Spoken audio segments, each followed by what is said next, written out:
103.5 FM, you see where you are, and right now we are set to bring to you Women Affairs for today.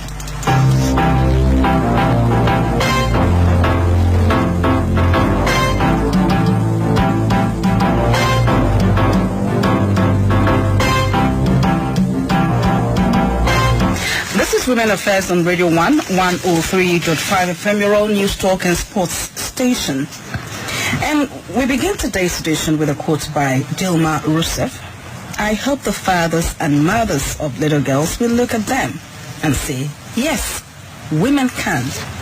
With this, we welcome you to the program Women Affairs, a program where issues concerning women are discussed, their successes, achievements, failures, and proffering solutions to them where necessary.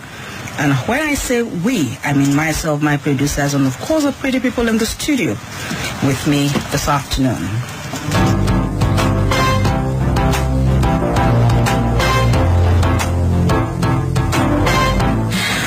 And on the program today, we will be discussing the Womenfolk and the Nigerian workforce. Women in the workforce have continued to prove their worth, even in the midst of the male-dominated professional congregation.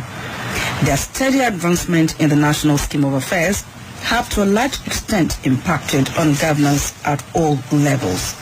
And I'm going to be citing an instance right here using our establishment as one, with the statistics that we have at hand coming from a reliable source in the establishment. The women are more than the men.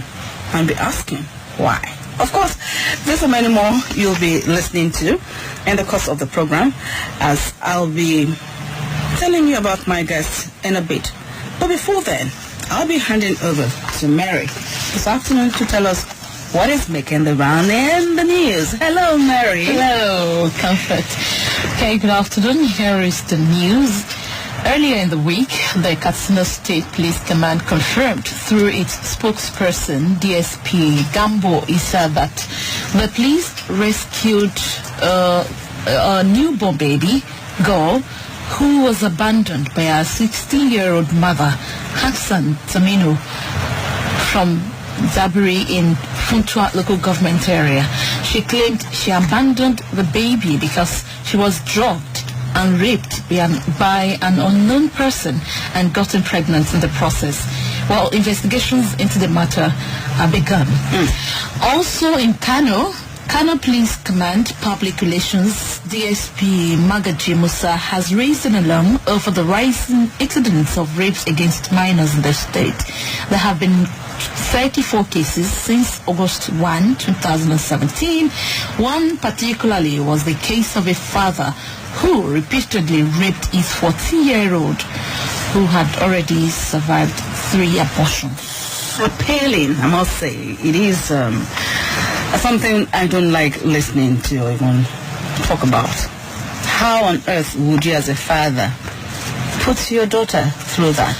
Some are saying that it's for rituals or something. Whatever it is, can't he go look elsewhere for someone he will use as his sacrifice or whatever? Anybody? Thank you so much, Mary, for that. We'll be back after this time.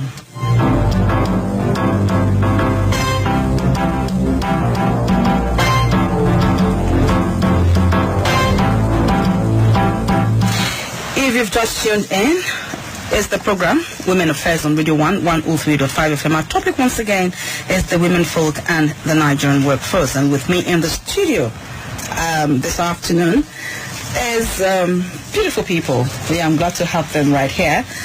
I'll start with the woman.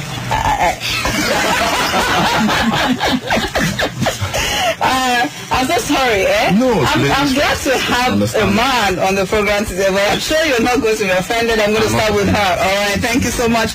Dr. Amam Onyerinma, Executive Director and Founder, Live Abundantly Empowerment Initiative, AEI.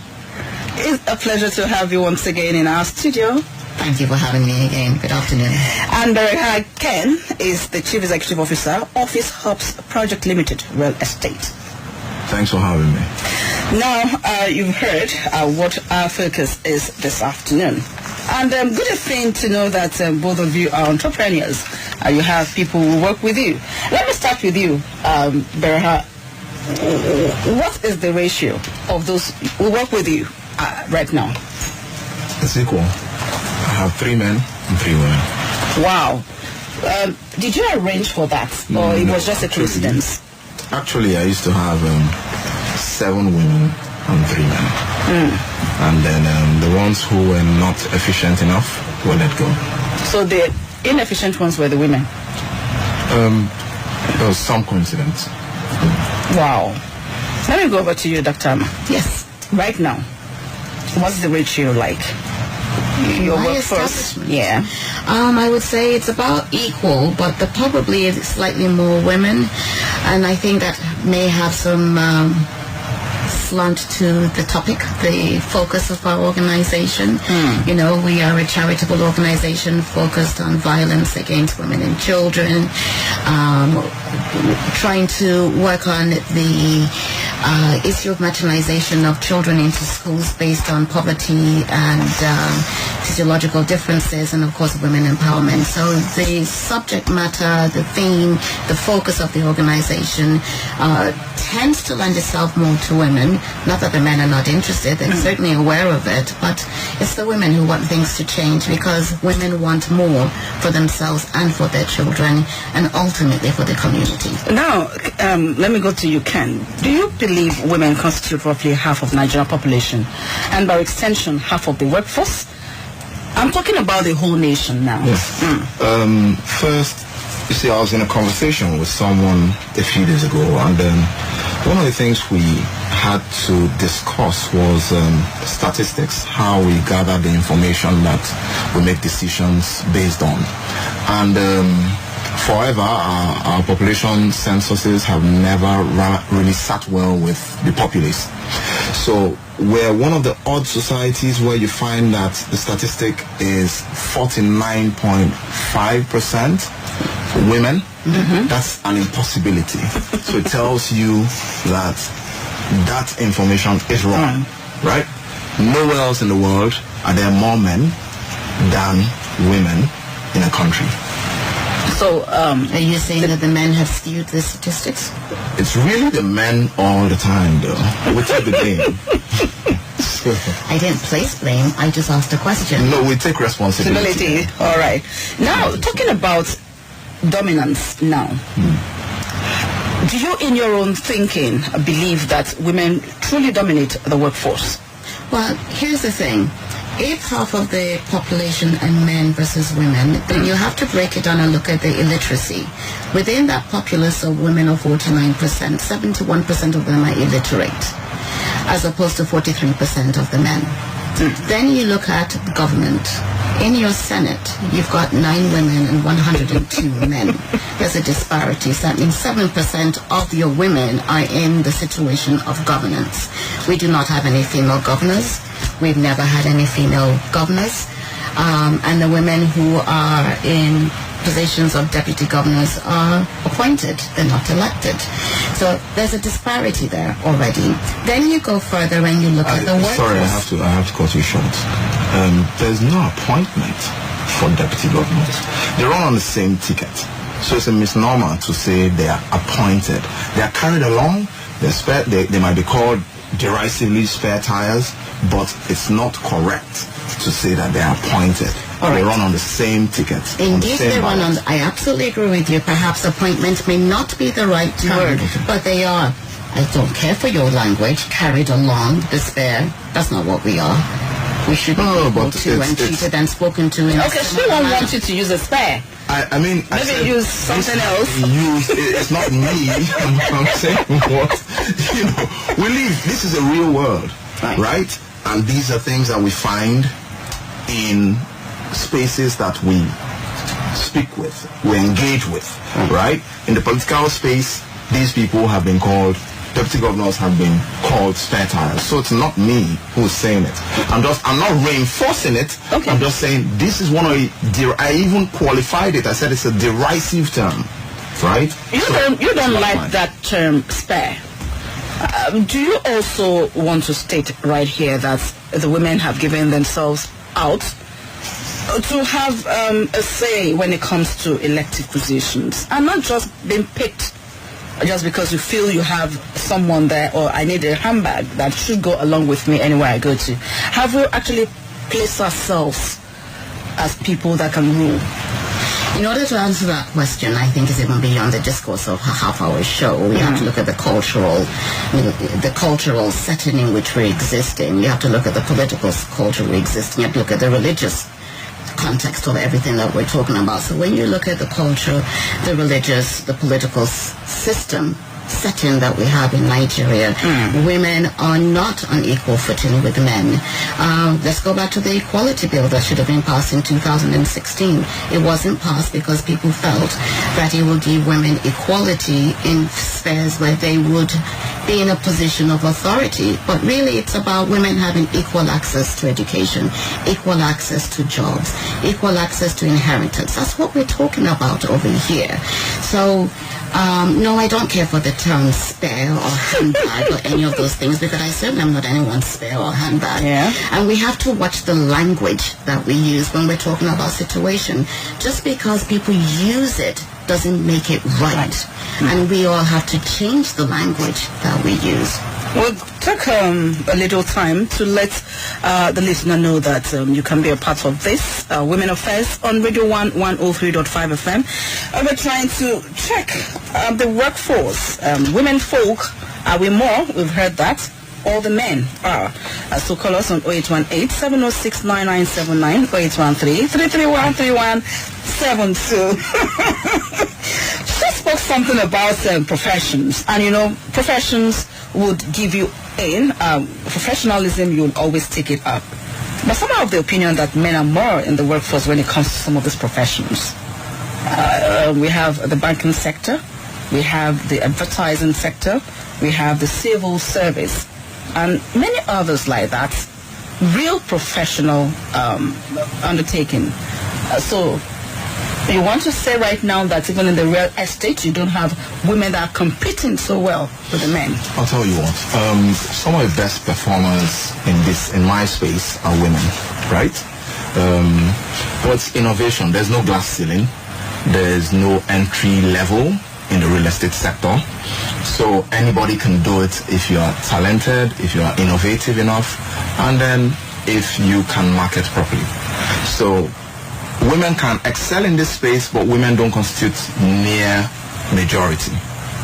So it's a mostly male thing. But in other spheres, you might, if you look at populations with, sectors with large populations, construction, for instance, you'd find many labor-intensive professions. You'd find much less women than you would find men. Or if you look at professions with soft skills, marketing, where they need feline features, more beautiful people, you probably would find more women. But because sales, it's important that people who drive sales look a comely way. Yeah, they look a comely way. You're saying we can only look good? No. To make us bring our brains to work? No. You see, there's two different things. Sexualized us. No, you just did. You said female. Yeah, I need to look good. Yeah. Are you saying that men don't? I am saying that. I'm saying to you, what looks more comely can sell better, right? Whether it's a guy, whether it's a woman, if you look better, you see the experiments which you find in a lot of places now, where they set up people who are shabbily dressed and people who are properly dressed to do some marketing. People don't respond well to people who don't turn out right. You look like $1 million, I'll buy off you anytime, right? You don't look good, I think you're a beggar. We don't respond well to beggars. This is life. Basama. Well, I sure hope that whether you see me dressed in this manner or not, you will know that I'm an intelligent woman. Yeah, so how I appear and present to you should not determine how you relate to me. It's about the quality of our minds and the subject matter. That's really idealistic. It is not idealistic. It is something that we need to practice, but to look at somebody's features and use the features to determine whether or not you're not features, I said how they how they look. It doesn't have to be with their features. I said, one, shabby. Shabby doesn't have to do with your features would have to also look. I mean, you're looking at me. I might be too short for you to accept. I might be too tall for you to accept. No. Let me tell you something. You see, we found some models who are extremely dark. We're going to models now, so I'm trying to, they are male models. Okay. Right? They're male, they're female models. But we have seen models who looked a bit unusual. Right? Because maybe they were very dark. They were not the mainstream of what we were used to. Right? But they turned out very successful models. So, it doesn't have to be, the point is you have to be clean. So can I just interject here? Yeah. Unusual or unique? Because unusual and unique mean two different things. You see, when we start streamlining these things to semantics, right, it becomes a totally different discussion. So it's not an English argument. Well, it's getting more interesting. We're talking what we experience daily. If people who look good come to sell you anything, the tendency is you give them the audience. All right. If people who look shabby get into your office, you're going to say, what's this guy doing here? It's simple. That's how we react. We're human. Let's also have a focus on what we're looking at today. We're looking at the Womenfolk and the Nigerian force. So it's something tilted to us. We're not looking at the men, whether the men are looking very good. We understand. So that is the area we are focusing. So if you're a woman, just look better anyway. It will help. You don't lose anything. All right, 27 minutes past 1. This is Women Affairs. You cannot say that. That is inappropriate language to use in an office space. You have just sexualized me in an office space. Okay, we hold that now so that we can make people to be a part of this.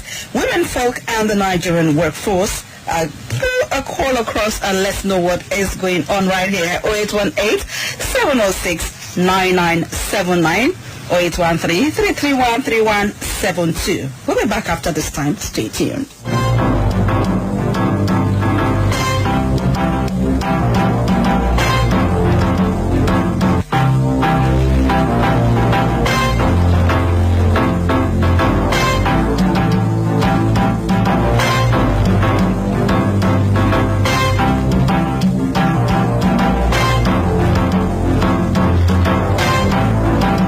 Still have with me in the studio Bereha Ken and Dr. Amam Onyerinma. With all of these offerings we've been giving, are women being given the equal opportunity that is expected when it comes to our workforce? Dr. Amam, are we giving equal opportunity as is expected when it comes to workforce? You know the answer to that question. Absolutely not. Absolutely not. Look at the government. And I always go back to the government, or you can look at any establishment. The level of women who come in at the entry level is greater than the men. Absolutely. You look at middle... Oh, you agree? Absolutely. Oh, thank goodness. Give them an applause. Now you look at middle management. How many women do you have? The ratio of men to women is not balanced. There are more men. But that's down to merit. If they don't perform, they go. In my office, 3 had to go. You know that in this society it's not down to merit. Very often a woman and a man who are going for an interview, a promotional interview, and sometimes it is based on, is the man married and has a family, or is it a single woman? If it's on merit, then there should be equality by the time you get into middle management. So are you saying that we should be blind to the demographics that determine responsibility, right? You can say to yourself, a married man, because he is responsible towards the family, he might approach a problem in this way or in that way, right? Okay, so, you're not saying that all married men are responsible. No. I'm giving you an example first. I'm saying if you're trying to hire, if you're trying to hire someone, you say, okay, if this guy is married, he's probably not going to do A, B, C, or D, right? If the woman is married, she's probably not going to do A, B, C, or D. So first, you could say you're looking for someone who is married, right? Generally speaking, this is what people could do. So if a married man and a woman come, you can now say who's more competent to do this. So you won't say because the man is married, they're already on the job. It is really who performs better. All right, I'll hold your thoughts there. We have someone right here with us. Good afternoon. Hello. Hello, good afternoon. Good afternoon to you. My name is Ade from Ibejeleki. Good afternoon, ma'am. Go on. With you, I refuse to believe that women are more than men. Only we have more responsible women than men. Because men, when they leave their responsibility to the woman to get up for,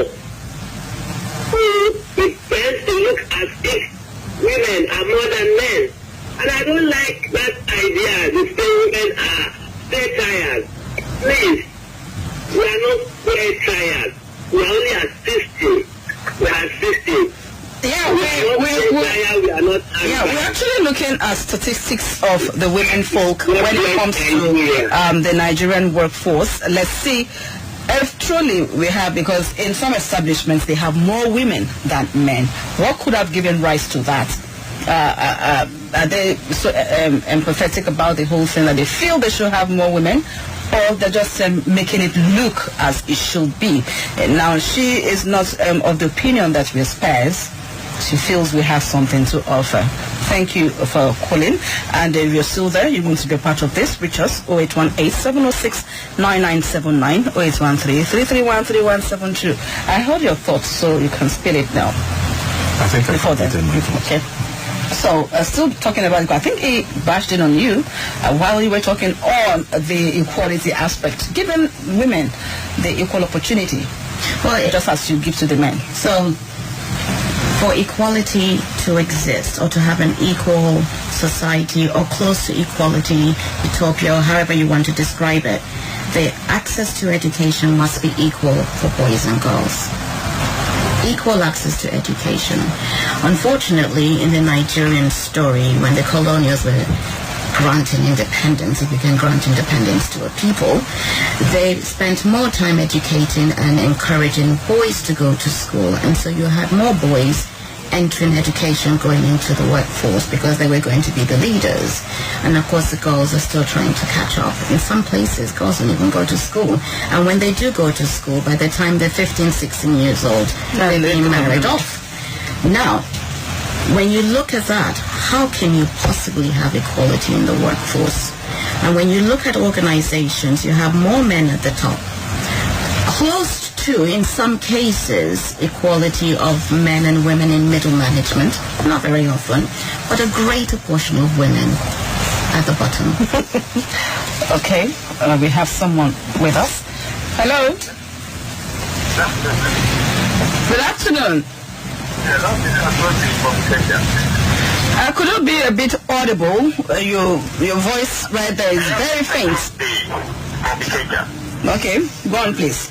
Yes, it has been foretold by the Bible that it's going to be ratio 1 to 7. Men 7, women 7, 1 man. It has been foretold in the Bible. Mm-hmm. Because in the Bible. Okay. And the Bible cannot be wrong. And the time has come. That's the ratio. Thank you so much. What's an analogy? Ratio 7 to 1. More women. Meaning what? He had to use that as a kind of comparison, really. Is he saying there are more women than men? More women, yeah. That's what he's trying to say. Oh, I see. Okay, so there are more women than men, but if you look in the workforce, it does not represent in the same way. The number of women at the bottom is much greater than the number of men. And sometimes we miss the point that some of the work that these women are doing are menial jobs, or they're out in the farms. So what are we talking about? Is it the number of people who are engaged in employment and earning, or is it those who are even self-employed, who could also be entrepreneurs on their own, and they make their earnings all by themselves? Not workforce, really. At the end of the day, if you are into business, you still pay your taxes. They will still come after you to do all of that. So you have people who are also self-employed, are workers. because they must also. So how can we now say that we do not have more women than men if we have all of those? But he said in the very beginning that he didn't think the statistics were accurate. I said in terms of population, I don't think the statistics are right. In the workforce, maybe we don't have the right numbers as well, right? We don't have any reports which can tell us exactly what the volumes are. But if you go to, there are different ways that you can extrapolate. You can go to a marketplace, for instance. If you go to shopping centers, for instance, where you have little stalls, you find that there are more women running little small businesses or micro businesses than you would find men, right? Like I said earlier, the only places where you might find more men, and this is for the optics, is in the labor-intensive fields, in construction and maybe truck driving or bus driving. But in informal sectors, informal organized small businesses, you probably will find more women. And in offices, now we're not speaking to cadre, we're not speaking to levels. Maybe there's a glass ceiling somewhere, so women are not given the reins of leadership and industry in the country. But, the population of people who are employed would seem to, at least for the optics, be more women than men. Looking at the statistics, still on the statistics. Don't know where these are. You see, statistics could be... Our statistics, I said it earlier, that it is based on our own establishment right here. Yeah. So we are not making it as a general thing. Okay. We only had to do that within. Yeah. Talking about marrying the home front and, of course, the workplace. How do you think this has assisted some women to reach the top? Well, I'm not sure if what you mean by the word marry. You're talking about joining your home first with your work. Yes, of course. Getting your job together as well as how do you balance it? So you're balancing work and home. Okay, so your question is, now that I understand where you're coming from. That you are now working. Yes. So how do you think it will be very easy for the woman to be right here at work and also at home and ensure that she does both duties perfectly? I believe that all working women have a home, whether they're single or they're married, and they're managing that home. So however you're managing your home is a personal thing, and it's within the families. It is not for me to tell you how you should have a division of labor within your household, but I do feel that any woman who is employed has a job that she's responsible for, and at the same time has a responsibility for her home, vice versa, men as well. You said you had issues with some women that had to be laid off. What were the yardsticks that, or the parameter that you used to lay them off? No, it's do you think they were clashing with their job? Clashing with their... if I recall correctly, one had a difficult marriage, and then she was bringing her personal issues onto her workplace, so she wasn't concentrating, she wasn't focused, right? Because maybe I don't have to share that much, but in her mind, her husband wasn't pulling his weight. So she was saying to me, look, she had to leave, and I didn't want the responsibility. She had 2 kids. I didn't want that responsibility on me later. So I was saying, you can't quit. You can't just quit because of this. But she wasn't delivering on the goods, and so we had to let her go. So I suspect that was a burden, a dead weight on her, which made her not perform optimally. But I'm not very sentimental, so she had to go. The others were just underperformers. Your marriage can clash with your home. Is that true? With your work, you mean? Is that true? With your work, is that true? Well, hopefully you can separate your marriage from your work, because they're 2 separate entities. What you do at work is work. What you do at home is personal. So you have to have a balance. It's not as if we're married. I'm married with 4 kids. So. And your wife works? My wife does business as well. And I'm a very hands-on father. And so I have time for my kids virtually every day. Now my kids are on holiday. I take them 1 after the other to the office to spend some time with me. So I don't think that anybody is going to say because of their family lives they can't work properly. I think it's wrong. Okay, for any man, would it be right to say, okay, we've heard such stories that you can't perform optimally at home because you're working. You need to do some business. And you have this knack for a profession you've gone to study. Maybe perhaps an engineer or whatever, and then your husband tells you, hey, you can't be going out and, of course, abandon the home. If you have such a situation at hand, how would you put it right? It might not be you. It could be someone. Oh, thank goodness. Because I'm someone who can, I have to take a check on myself. Perhaps one of your staff or a friend or a sister, how would you set into such situation? So here's my theory on life. All of us are here for a reason. Each of us has a mission to fulfill in life. And whatever that mission is, it is your job to do it. It is your duty to fulfill your mission. So if your mission is to focus on your career and have your home, then you have to find the balance. And when you find balance, then you're a happy person and you can contribute to society and you can care for your family. A person who gives up their career to be at home is not necessarily a happy person. They've made a sacrifice, and somewhere down the line there will be resentment. And that is the issue that I think we should deal with, is asking someone to give up something that they love because you want them to stay at home is causing them later on in life resentment, and that comes back into the marriage and it affects the marriage or partnership or relationship, whatever it is. So I can't tell anyone to give up their work to stay at home. Neither can I tell someone who is at home and wants to go to work not to go to work and stay at home. Not my place.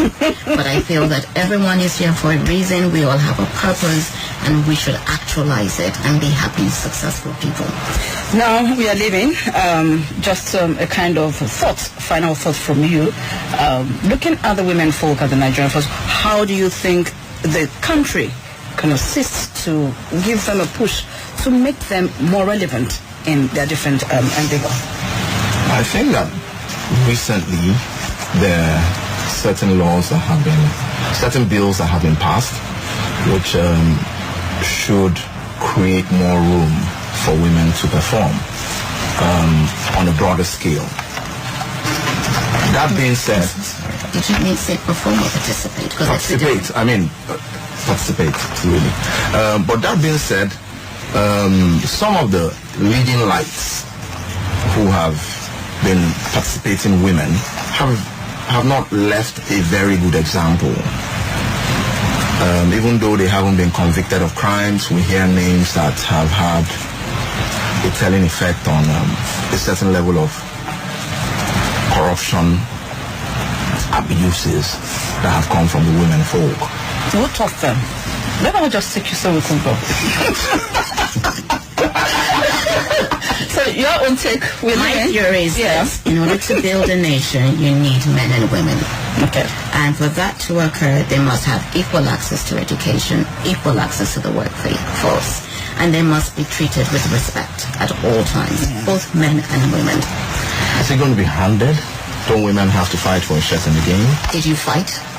We fought. You did. We're still fighting. You're fighting with yourself. Oh, absolutely. Okay. All right, thank you so much. Equality. Yeah, thank you so much. It's been an exciting time, I must say, having you two right here on the program Women Affairs. We'll be making a return next week. Special thanks to Mary and, of course, the producers, Olayinka Mayaki and Salime Moses.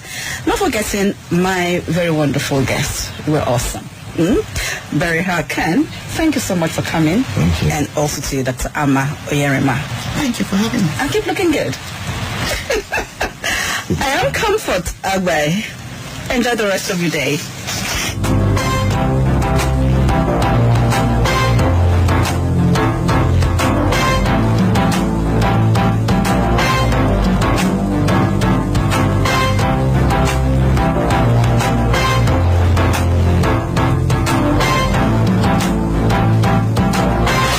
Radio 103.5 FM. News, talk, sports.